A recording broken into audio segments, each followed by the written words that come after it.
अस्सलाम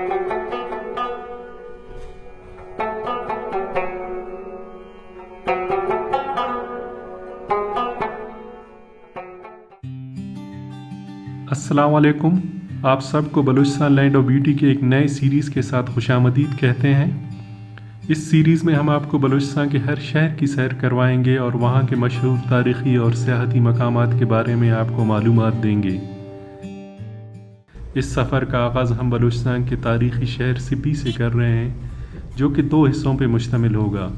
सिब्बी की वजह शोहरत यहाँ पे सदियों से मुनक्किद होने वाला सिब्बी मेला है, लेकिन इस वीडियो में हम आपको यहाँ के मशहूर तारीख़ी और सियाहती मकामात का विज़िट करवाएंगे, जिसमें विक्टोरिया मेमोरियल हॉल, सोहबत सराय, ईंट बनाने की भट्टा, रेलवे स्टेशन, बाज़ार और यहाँ के मशहूर सौगात और लजीज चना चाट के बारे में बताएंगे। सिब्बी दर्रा बोलान के दहाने पे वाक़ई एक कदीम शहर है। ज़माने कदीम में ये शहर बर्रे ज़गीर पाक व हिंद में दाखिले के लिए अफ़गानियों, ईरानियों की गुज़रगाह के तौर पर इस्तेमाल होता रहा है। अंग्रेज़ दौर हुकूमत में ये शहर अफ़गानिस्तान जाने के लिए भी इस्तेमाल हुआ। 1903 में सिब्बी को ज़िला बनाया गया और यूँ सिब्बी बलूचिस्तान का कदीम तरीन ज़िला भी है। यहाँ पे ज़्यादातर बलोच, जामोट और पश्तून अक़वाम आबाद है और यहाँ के लोग बलोची, सिंधी और पश्तो ज़ुबान बोलते हैं। सिब्बी का पुराना नाम सेवी था, जो बाद में सिब्बी पड़ गया। सिब्बी क्वेटा के जुनूब मशरिक में 160 किलोमीटर के फासले पे वाक़ है। यहाँ तक पहुँचने में आपको 3 घंटे लग जाते हैं। अगर आप ये सफ़र सुबह सवेरे करेंगे तो आपको बोलान में कम ट्रैफिक मिलेगा और आप आसानी से अपनी मंजिल पे पहुँच जाएंगे।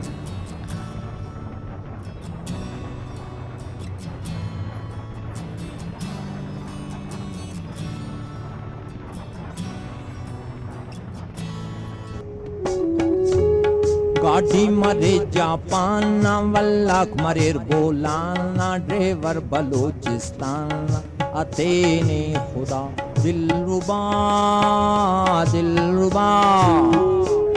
गाड़ी मरे जापाना गाड़ी मरे जापाना वल्लाक मरेर बोलाना वालोड मरे निशाना मदद ना खुदा दिलरुबा दिलरुबा। गाड़ी मरे जापाना वल्लाक मरेर बोलाना ड्राइवर बलूचिस्ताना अथेने खुदा दिलरुबा दिलरुबा।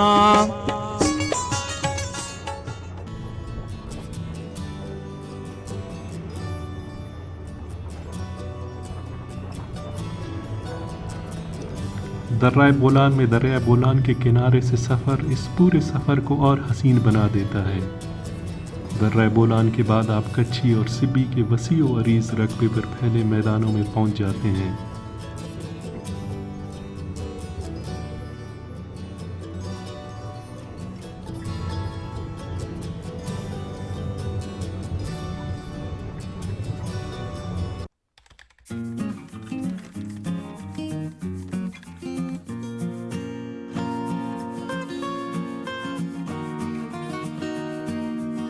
हमने अपने सिब्बी के सफ़र का आगाज़ यहाँ के मशहूर विक्टोरिया हॉल से किया, जिसे अंग्रेज़ों ने अपने दौरे हुकूमत में तामीर करवाया था, जो आज भी अपनी असल हालत में मौजूद है। ये हॉल 1903 में तामीर हुई, जिस पर उस दौर में 38,800 रुपये का ख़र्चा आया था। यहाँ पे सालाना बुनियादों पे शाही जिरगा मुनक़िद होता था, जिसमें बलूचिस्तान भर से कबायली सरदारों, नवाबों और मोतबरीन को खुसूसी दावत पर बुलवाया जाता था और फिर इनसे इस सालाना इज्तिमा में मुख्तलिफ़ हवालों से मुशावरत की जाती थी और बलूचिस्तान भर के नवाब, सरदार और कबायली अमायदीन इस सालाना इज्तिमा में ज़रूर शिरकत करते थे। ये हाल बाहर से जितना खूबसूरत है, इसका अंदरूनी मंजर इतना हसीन है। वसी और अरीज़ रकबे पर फैली ये इमारत किसी अजूबे से कम नहीं। रोशनी और हवा का ख़ास ख्याल रखा गया है। हाल के अंदर मुख्तलिफ अदवार की अशिया रखी हुई हैं।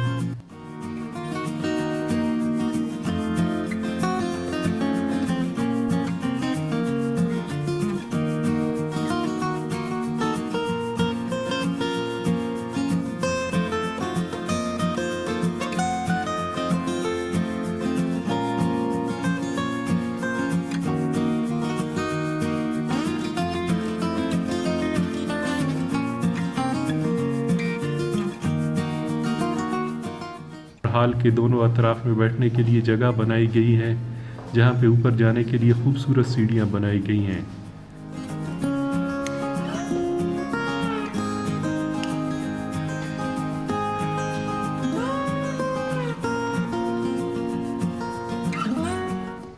इस जरगा हाल को ये एजाज़ हासिल है कि पाकिस्तान बनने के बाद कायद आज़म मोहम्मद अली जिन्ना ने 14 फरवरी 1948 को शाही जरगा के अरकान से खिताब किया था।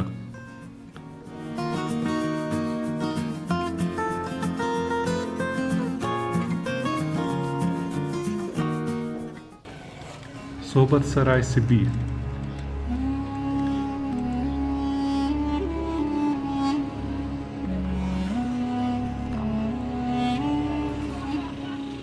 इस खूबसूरत और वसी मुसाफिर खाने को खान बहादुर सोबत खान गोला ने 1920 में 80,000 रुपये में तामीर करवाया था।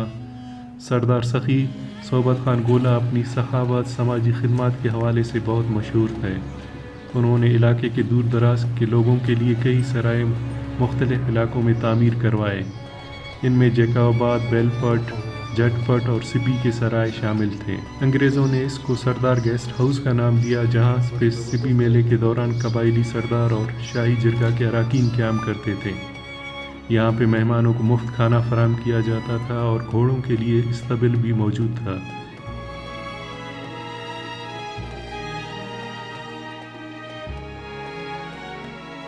अभी हम सोबत सराय आए हुए थे सिब्बी का, वो आपको दिखाते हैं कि इसका इंटरनल व्यू दिखाते हैं। यहाँ पे क्या हिस्ट्री है इसकी, कितने कमरे हैं। अब ये मेरे सराउंडिंग में आप देख सकते हैं। तो ये सोबत सराय का इंटरनल व्यू है। तो ये अभी हमने काउंट किए तो 40 के लगभग कमरे बने हुए थे यहाँ पे चारों तरफ। और सेंटर में एक खुला सहन है, आप बच्चे देख सकते हैं बीच में खेल रहे हैं।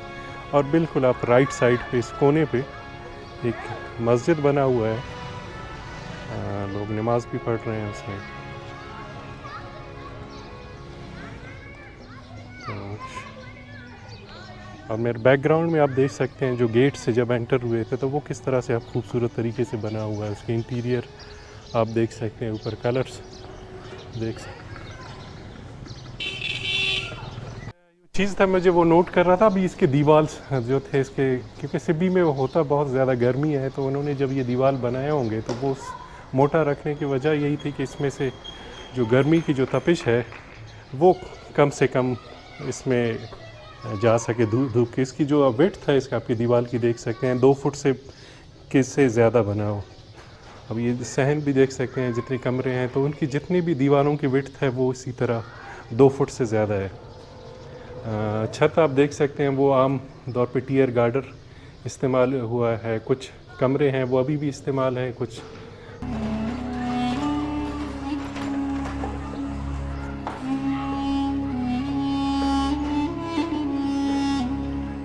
ये बाहर से इसका व्यू देख सकते हैं। कलर आप देख सकते हैं कितने खूबसूरत सी कलर है, वो येलो है, कुछ स्काई ब्लू है, दैन फिर ऑरेंज कलर इस्तेमाल हुआ है इसमें। इन पुरानी तामीरात को देखकर एक बात जहन में आती है कि इनकी तामीर के लिए पक्की ईंटें कहाँ से आती होंगी, जिस पर मेरे दोस्त ताहिर लूनी ने सिब्बी के भट्टों के बारे में बताया। सिब्बी के मिट्टी को अच्छी क्वालिटी के ईंटें बनाने के लिए इंतहाई मौजू माना जाता है। सिब्बी में 22 ईंटें बनाने के भट्टे मौजूद हैं और हज़ारों अफराद का रोज़गार इससे मुंसलिक है। यहाँ पहुँचकर अंदाज़ा होता है कि ये कितनी बड़ी सनत है। ईंट बनाने का काम 4 हिस्सों पर मुश्तमिल होता है। पहले मरहले में मिट्टी से कच्ची ईंटें बनाई जाती हैं।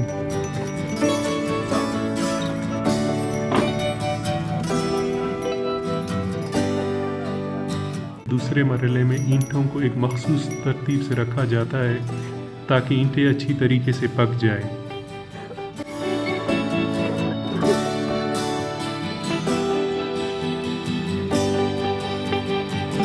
मरहले में ईंटों को कोयले पे पकाया जाता है, जिसके लिए सबसे पहले ऊपर से मिट्टी डालकर ढांप दिया जाता है और मखसूस जगहों से वक्फे वक्फे से कोयला डाला जाता है ताकि आग बुझ न जाए। ईंटों को पकने में 24 घंटे लगते हैं और आखिरी मरहले में ईंटों को क्वालिटी और मजबूती के हवाले से अलग अलग तकसीम किया जाता है। जो कि आमतौर पर 4 अक़साम में तकसीम होती हैं।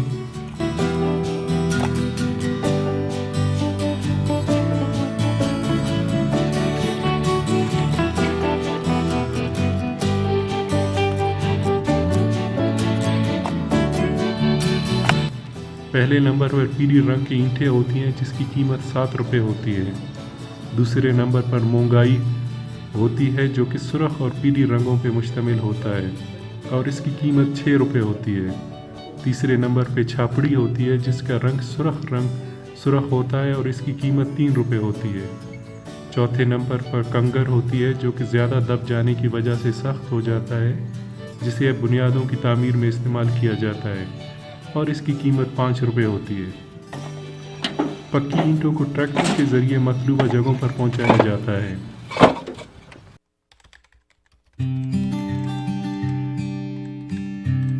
जो सिब्बी का यहाँ का जो मशहूर जो सौगात है अमीन रफ़ीक का अचार है और यहाँ के जो चटनियाँ हैं, तो आप कोई सिब्बी आए और ये अपने साथ नहीं ले जाए तो फिर आप सिब्बी आने का फ़ायदा क्या है। तो अभी हम इनके शॉप्स वाले से पूछते हैं कि यहाँ के उनके जो मशहूर प्रोडक्ट्स कौन से हैं, ज़्यादा लोग कौन सी चीज़ें यहाँ से पे डिमांड करते हैं।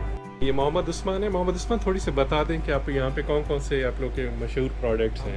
ये अचार मिक्स ऑयल वाला है, ये मिक्स सिरके मिक्स में, और चटनी हमारी फेमस है ये फ्रूट चटनी, और ये ग्रीन चिली सॉस है स्पाइसी है, और ये आलू बुखारे की चटनी है। आलू बुखारे जी। ज़्यादातर कौन सा प्रोडक्ट ले जाते हैं लोग आते हैं? प्रोडक्ट हमारा ये 4-5 डिस्प्ले में है, ये ज़्यादातर ज़्यादा सामान होते हैं, मशहूर। ज़िले हेडक्वार्टर होने की वजह से इर्द गिर्द के अफराद अपनी रोज़मर्रा की अशिया ख़रीदने के लिए सिब्बी शहर का रुख करते हैं, जहाँ पे आप इस्तेमाल की तमाम चीज़ें मिल जाती हैं। अगर आपको भूख लग रही है तो यहाँ के मशहूर चटपटी चना चाट खाना न भूलें। का जिना रोड है, इसके ऊपर ये शॉप। जिना रोड पे वाक़ई ये ढाबा नुमा होटल अपनी मुनफरद जायके की वजह से सिब्बी भर में मशहूर है। वाले के पास है, साजिद अली के पास है, तो इनसे वो पूछ रहे थे, ये कह रहे थे कि 2 टाइप्स के वो एक 30 रुपये का आप चाट बना सकते, 40 वाला। तो हमने इसको कहा था कि हमारे लिए 30 वाला एक चाट बना दें।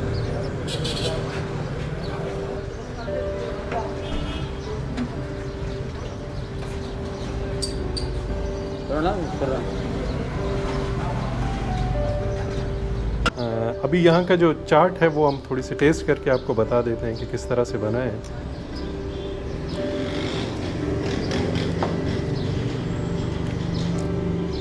अच्छा है, स्पाइसी है, थोड़ी सी ज़्यादा है इसमें। हमने कहा भी था कि इसमें नॉर्मल तो वो स्पाइसी डाले, लेकिन फिर भी बाकी इसमें जो आलू डले हुए हैं, छोले हैं, फिर इसमें जो सबसे अहम बात है उसमें जो छोले हैं वो अच्छी तरह से गले हुए हैं। वो खटास है वो भी अच्छी खासी स्पाइसी है इसके अंदर। 1878 में दूसरी बरतानवी अफगान जंग के बाद अंग्रेज़ों ने सिब्बी को बज़रिया रेलवे लाइन 1890 में जैकाबाद से मिलाया था। सिब्बी रेलवे स्टेशन एक जंक्शन की हैसियत हासिल है। यहाँ से क्वेटा और हरनाई की रेलवे लाइनें मिलती हैं। मौजूदा दौर में सिब्बी रेलवे स्टेशन को नुमाया अहमियत हासिल है। रेलवे स्टेशन की इमारत अपनी खूबसूरत की वजह से सूबे भर में मशहूर है।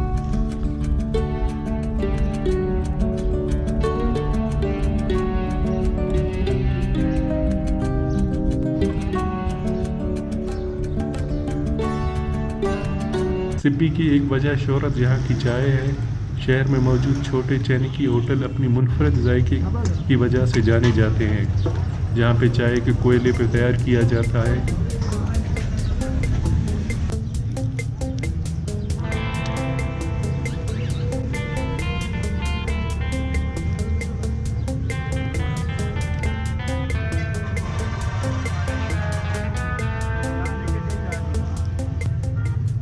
कोयले पे तैयार होने की वजह से आपको चाय में स्मोकी फ्लेवर महसूस होता है।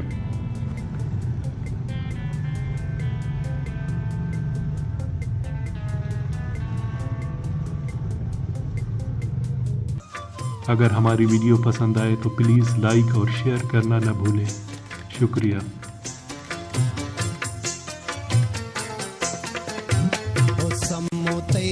शेर